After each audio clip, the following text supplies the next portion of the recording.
Hello and welcome to Senior Moments. This is a program directed at people over 50 to improve their mental and their physical health. Many of the guests that will be coming on this show will be talking about different aspects of health, both mental and physical. Today, we're very fortunate to have Jack Bork, and he's a trainer with 30 years experience and presently trains in one of the the spas. I think it's one of the gyms in Haverhill, correct? Yes. Okay. And got a pretty good background.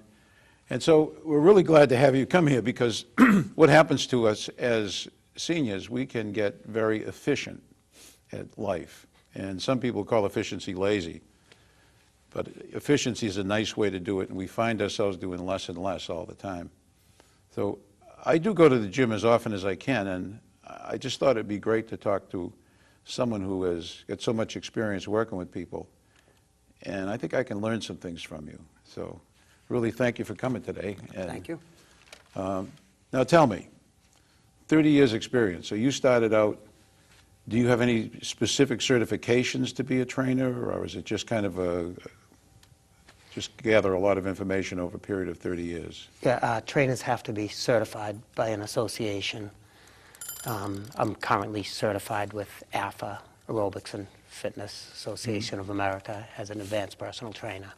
And then you do different certifications. I've had a certification in nutrition. People do it for senior and that type of thing, you know. And of course, the years of experience makes a big difference. Everybody's different. Certainly training seniors is different than training a 25-year-old kid who wants to get a 300 bench press. I'm going to put you through a totally different program, that's for sure. With seniors, it's so important that you consult your doctor first before starting on any exercise program. And you talked about being efficient. Absolutely, it's a lifestyle change. We want to plan exercise into our daily life. A lot of people make excuses. You know, gotta go shopping. As your experience, when you're dealing with someone who is older, do you find anything specific? Is there something that's a continuing theme? Are they trying to work out less? Are they trying to do more weight than they should? And how do you, some people are trying to make it too easy on themselves, some people are trying to make it too hard. Do you find that at all? Oh yeah, definitely. Every year when the New Year's resolution people flood the gyms, I think they push themselves a little bit too hard. They try to do what they used to do years ago when they were younger, and it becomes frustrating when it's not fun. It's painful for them, you know. So I try to teach people how to ease into it and do something sensible to build up. You know, we always periodize our programs. Well, I'll start someone with, say, an 8-week program, and that's building a base. It's a base of knowledge in the gym, and it's also a physical base where we're creating some balance. Most guys come into the gym, do chest and arms, and, you know, imbalance causes injury. That's what I do. Oh, good. So we'll talk to you down there, get some legs in there, too, for you, and, you know, midsection core. Well, I think that's the one thing I learned, and by the way, I mean, I met Jack at the gym and I started talking to him, and one of the things I noticed about you, which stood out, was your passion.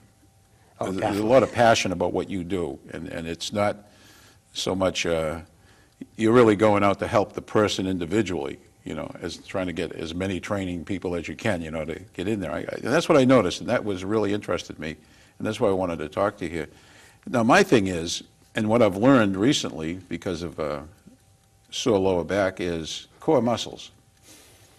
And it seems to me that as we age, it's one of the biggest health problems that most people are being involved in one way or the other. What's your theory and what's your thoughts on core muscles? Yeah, core is a big thing these days, and I say core is everything from your knees to your chest. And so, you know, of course, as I had said, I try to create balance for my clients. So when we work the midsection, I teach them how to work the abdominal from the upper and lower direction, the sides, the low back. And we're able to use a lot of the new stuff that's available these days.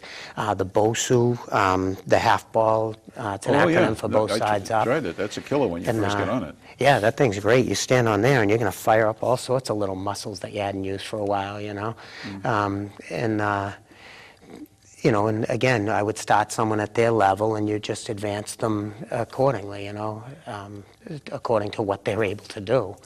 So, like when you, I know here's one of the things that I've always heard this, and this goes back to my old gym days when I was much younger. You know, there's no pain, no gain. But I have kind of a different theory now. Like I look for no pain, you know, because it's insane. But it's something like that. I'm sure there's a saying that I can come up with. But what's your theory on it? Is suffering part of No, getting it in shouldn't shape? be. No, I love working out. You know, I think exercise should be fun. And so I try to do things that are fun. You know, when I was younger, I used to go in there and do some really, you know, crazy stuff. And I guess I still do too. But, you know, warm weather, we go out running and biking and hiking and stuff like that, you know. So you try to make it fun for you. People, I try to dispel some of those old myths, no pain, no gain. It's absolutely not necessary to push yourself too hard or too far. People let their heart rate go up too high, so you're not necessarily burning fat in that zone. You're burning more carbohydrates. And if you're not eating them, then you're burning your own muscle off, which is precious. People talk about high reps for tone, lightweight for tone, and I try to work against that in that we should alternate heavy days and light days, and that'll help us to progress like that. So, like when you say heavy days and light days, let's say somebody like me, for example. I've been working out all my life, but I've never attained, I guess, perfection. I've never, you know, I get lazy. It's easy for me to get lazy in working out. But I mean, when we're talking weights, what is there an optimal weight? I mean, does 10 pounds help? Does 20 pounds? Or do you go by your body? Is there some kind of comparison? Well, I use the gas principle. We have different principles behind resistance training, and they're scientific principles. They're written in stone. So the gas principle, general adaptation syndrome, states that periods of high intensity should be followed by periods of low intensity. So I try to write down programs for my clients where, let's say, you have a workout that's 8 to 10 reps on each exercise. So the right weight is the one that gets you 8 to 10 reps with perfect form. Always that disclaimer. I'm a real stickler for perfect form.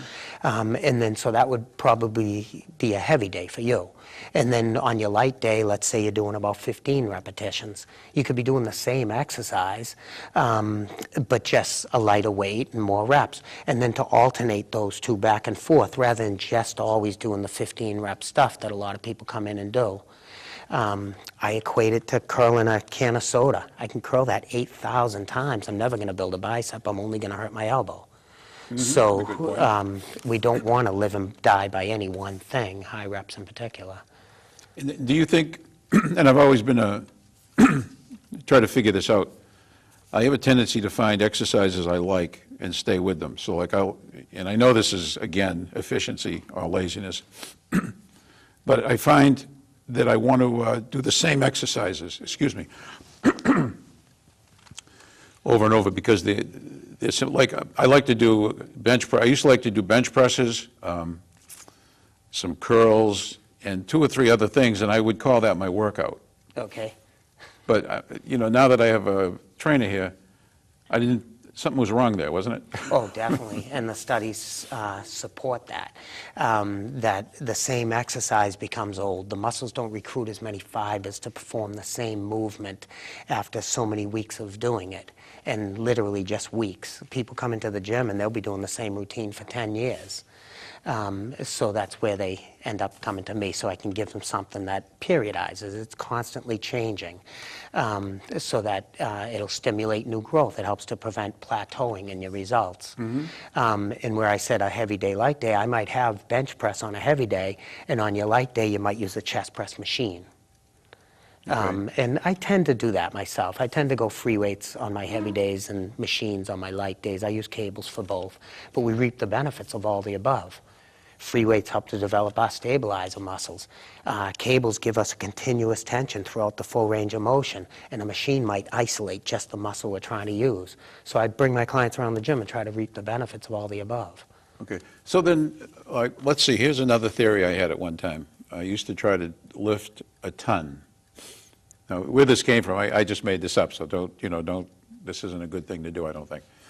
But I would say if I would calculate all the weights, and my workout was if I could lift a ton, then I was done with my workout. And that was any type of thing, whether I did, 10 of 10, 5 of 50, and so I'd calculate them. What do you think about something like that? Make any sense? Sounds like a lot of weight. Um, Too much weight, you think? Yeah, and I would say it's relative. Every person's different, you know. Maybe lifting a ton might be good for a 25-year-old guy, but you might only want to lift 500 or 1,000 pounds for you. You know, as we age, we don't have as much endurance. Aerobic endurance or muscular anaerobic endurance, you know. So we want to build that up. So I wouldn't necessarily go by the weight itself, but maybe the length of the workout and the intensity within that time period too. So I might start a little conservatively and push you a little more as we go along. I try to look at the big picture. We want to do this for a long time, you know. Would Jack LaLanne make 96 before he died? I want to beat that. Jack Bork's going to top him. And I want all my clients to also, you know. Was he 96 when he? I think he made 96. Yeah. I remember when he was 80 years old, he pulled something like 100 boats down the Hudson River or something like that. Yeah, crazy. Yeah, I'm not doing that. No, I mean, he really worked out.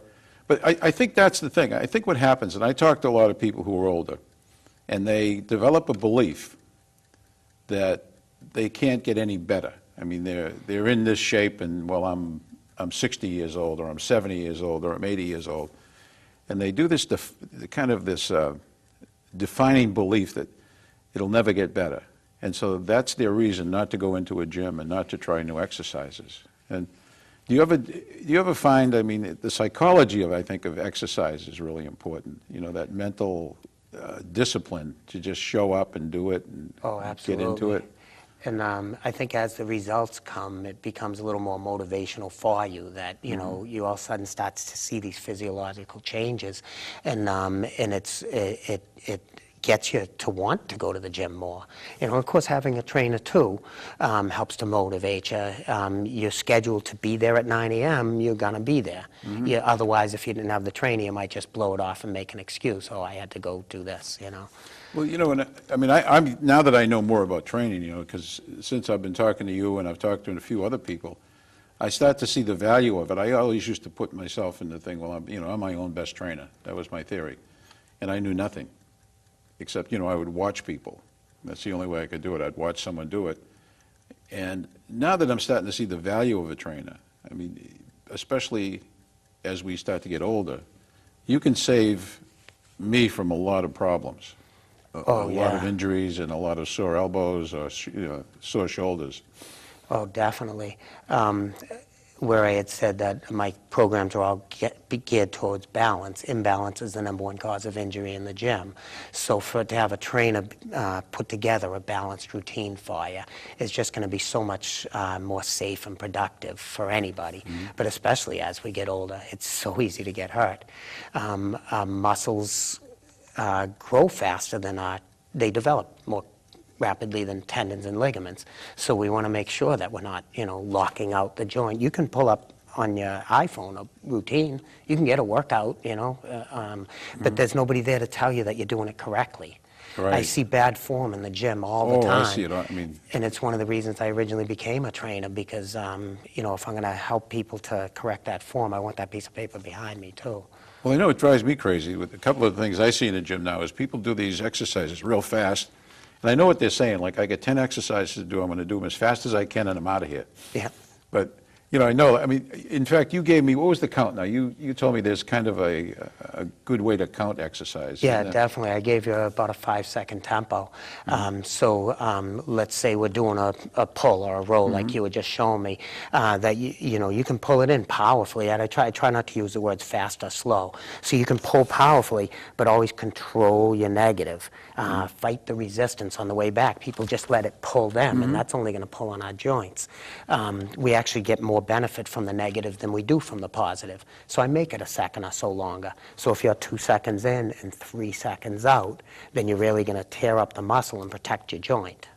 Yeah, and I think for older people, like what would be, I mean, I've always heard, and I do believe this, that any exercise is better than no exercise. Yeah, absolutely. And the studies show if you do something once a week, that's better than none. But, you know, we probably, for a senior, want to exercise 2 or 3 times a week. Hang on just a minute. You know, one of our mottos here is that sitting is the new smoking. there's a big move to get people to stop smoking, and there's also a big move to get people to stop sitting. So what we have to do when the 15-minute piggy goes off, we have to stand up for a minute. So just excuse us. Excellent. Yeah, sitting doubles the pressure on your spine as opposed to standing. So people who work in front of a desk all day, I say get up and move around, promote some circulation in the middle. Okay, good. Anyhow, that's one of a program I'm doing is just to get seniors to start standing up more, because some people sometimes we're sitting down for 4 or 5 hours at a time. Yeah, right. And then you go to visit someone, and what do? You sit down. I mean, you've got to find ways to do it.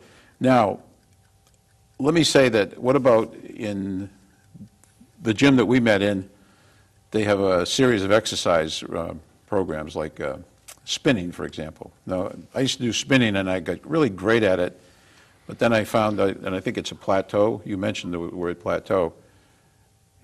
And then I was really good at it, but it wasn't benefiting me any. I didn't feel that, I just stopped doing it. But, I mean, that was that one single exercise. I used to think that was the easy way to get out with exercise, so.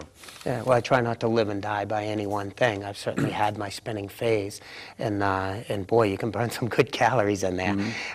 So, if spinning's one thing that you do, maybe we'll have our resistance training. I think that's really important, especially as we get old. It's going to keep our bones strong for us, our tendons and ligaments, and it's going to build muscle for us, which will burn calories. Even when you're sleeping, muscle burns calories for you. So you'll have your resistance component, you'll have your cardio component, and then I like maybe a yoga class once a week, or whatever it is that you really enjoy. Make it fun, sure. Do your spinning, but I wouldn't spend 5 days a week and not lift weights. You would kind of have a balance of all the above, I think. So that you think that probably the best way to do it is to get a really multiple exercises, so we're always doing things, and especially for seniors. I noticed one of the things that I had to do was get back into balance. When I did a test, I went to a doctor, and they gave me a test to see about my balance and everything, and I just didn't realize how bad I had been, because I hadn't really been working out at any level for a year. And I was always really good. I could always stand on one foot, hold my leg up, and all of a sudden I found that I'm falling over. And it happened so quickly. So that when you work with someone, do you do any balance work at all? Oh, absolutely. A lot of balance work. Where it said we have the BOSUs and the balls that we can use. Excuse me, I stood you on a BOSU. So you're standing up on this half ball, and you're trying to control all your muscles from falling off of it. I can squat with just a couple of small dumbbells and use all sorts of muscle fibers that I've never used before. So I kind of get more out of less by doing that. If I'm out in the squat rack and there's 300-400 pounds on my back, my legs are going to get sore. But if I stand on a BOSU and I only have 40-80 pounds in my hands, I'm still going to get just as sore, so kind of more out of less. In the gym, we train chest, back, shoulders, tris, bis, quads, hams, abs, 12 major muscle groups when there are more than 300 muscles in the human body. So some of this functional training, as we call it, because it applies to everyday life, can really be beneficial to help improve balance and work some of those little muscles that we don't often get. Now, as a trainer, do you give recommendations on people's diets? Yes, absolutely. You take a history and things like that, of what they're eating? Yeah, well, I talk about what they've been eating. I try not to get too bogged down on numbers, a certain amount of calories and all that, especially just average people. We're not bodybuilders preparing for a competition. We're just average people leading an everyday life. You go to work, sometimes it's hard to even get food during a 6-hour period. And I say that we shouldn't allow our body to go more than 3-4 hours without food. So I recommend eating like a king for breakfast, a prince for lunch, and a pauper for dinner. We get the bulk of our calories in earlier in the day. And we should eat about 5 times a day, spacing out our meals by about 3.5 hours. And I don't interfere with that 3.5 hours either. I wouldn't pick a piece of candy off my neighbor's desk, because that's only going to cause an insulin response. And that's your fat storage hormone. So we want to allow 3 hours of fat burning time every 3 hours throughout the day. So your recommendation is not to eat So about 3 to 3.5 hours have a space About, without yeah, any food. about every 3.5 hours to have, Some kind of to a meal. eat. It's not necessarily a meal. You know, we'll have our 3 meals a day, and as I had said, that they progressively get smaller. We get our complex carbs earlier in the day. Carbohydrates are absolutely a necessary nutrient. People deprive themselves of carbs, and I don't agree with that. You know, we should have our oatmeal in the morning. With lunch, we should have rice, potato, pasta. But with supper, I tend to keep it just protein and a veggie. And because you really don't have time to burn off a potato. So that same potato, or even a sweet potato is better, of course, is better for you at lunch than it is at supper. So it's the same amount of calories, it's just timing is so important. And I believe in a balanced meal. So we have protein, carbs, fats, and fruits and vegetables galore. I tend to keep my fruits earlier in the day because they're sugary, you know, and I tend to go a little greener on the vegetables as the day goes along. But I love the variety of colors on your fruits and veggies. But I wouldn't just eat a banana by itself. I mean, that's just a handful of sugar. There's so much great nutritional value to a banana, but it's just going to cause an insulin response, again, your fat storage hormone. So with that banana, I might add some almonds. And that could be a little in-between snack, but at least that fat and protein to go with it will slow down how fast it's going to burn up in your body. And do you, in your experience, do you see like an optimal amount of weight that people should be trying to lose on a weekly basis, or how do you go about planning weight management? I don't ever use the word loss because I know our brains don't go along with loss. They won't let you lose anything. Right. Well, plenty of people can lose weight, you know, and I like to, my ideal scenario is that we build muscle as we burn fat. So I measure people's body fat percentage every 2 or 3 months, and that way between the body fat percentage and the body weight, I can calculate how many pounds of muscle you gain and how many pounds of fat you lose. Myself, since the summer, I gained 2 pounds of muscle and lost 3.5 pounds of fat. So the scale just showed me a 1.5 pound difference when actually I made about a 4.5 pound swing. Right. So that's why I like to calculate both for people. And, you know, at the gym we have the electronic body fat reader. I use the calipers myself when someone becomes more advanced and I can get a more accurate reading. Of course, you go to the doctor, they put you in a pool of water and your fat floats up, so that is the most accurate that way. But yeah, they say that's. And I think for people like, and again, we're not bodybuilders, but I think you can find a way that you can balance out fat. Now, see, like my goal is to, in the next several, I've got to put a time to it, but see, I have to, I don't want to tell you how much I weigh, but I have to lose 16 pounds, so I'll be 189. okay. And again, yeah, I don't go by that. I would test your body fat percentage. The healthful athletic range for men is 12 to 18%. So whatever your percentage is now, we'll work it down 1% or 2 points at a time, and that's every 6-8 week program that you're going to lose a percentage or 2 on your body fat, and that's, you know, gaining lean mass as you go along. now, that's a question. As we grow older, is that expectation, or someplace I've read it or heard it, or maybe I've thought it because it works for me, but shouldn't we have more fat as we get older?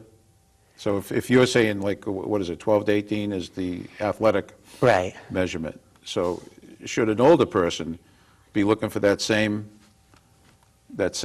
process? Yes, I would keep the range regardless of age. As I get older, I'm not going to let myself get fatter. Okay, so and just so let that be an excuse, you know. And, Yeah, and 12 to 18 for men, 18 to 26 for women. women carry more fat than men. It's So that insulation, somebody, so that an older person can, I mean, and the reason I say this, I think one of the things I've found is that people have a tendency to think that it's okay to be a little fatter as they get older. But from a health perspective, your theory is that we should be a little thinner. we should be able to hit it. Yeah, no, I think you're right. I'm 20 or 30 pounds lighter than I was 20 or 30 years ago. You want to be. From muscle, yeah. Yeah, right. Our hormone levels decrease as we get older. So for guys, we have our testosterone and growth hormone that declines. So we're not able to build and carry as much muscle as we were when we were younger. But still, I would like to, I like to keep people within the healthful range regardless of age, or Okay. to get them there.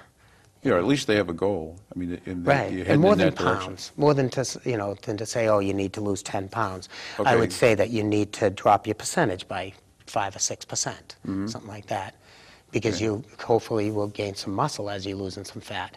Right, and yeah, so, I mean, it really takes, so I think as you get older, I mean, what I'm hearing is that diet, it becomes really important, because obviously I'm not going to build muscle at the same level as a 22-year-old.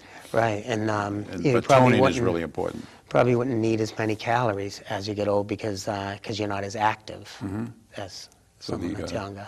Well, one of the things in some of the upcoming shows, we're going to challenge some of our viewers to join us and be part of a weight loss program, or a weight balance program. And I just want to find the right way to do that, so that we're not just, because I know people say, oh, I'm going to lose 20 pounds, they lose 20 pounds and they gain 22. Right. It seems to be like just this kind of ongoing swing. Yeah, all yo-yo diets fail. Yeah. And just like you're saying, you can lose 20 pounds. You can lose 20 pounds in a month, but it might be muscle and fat.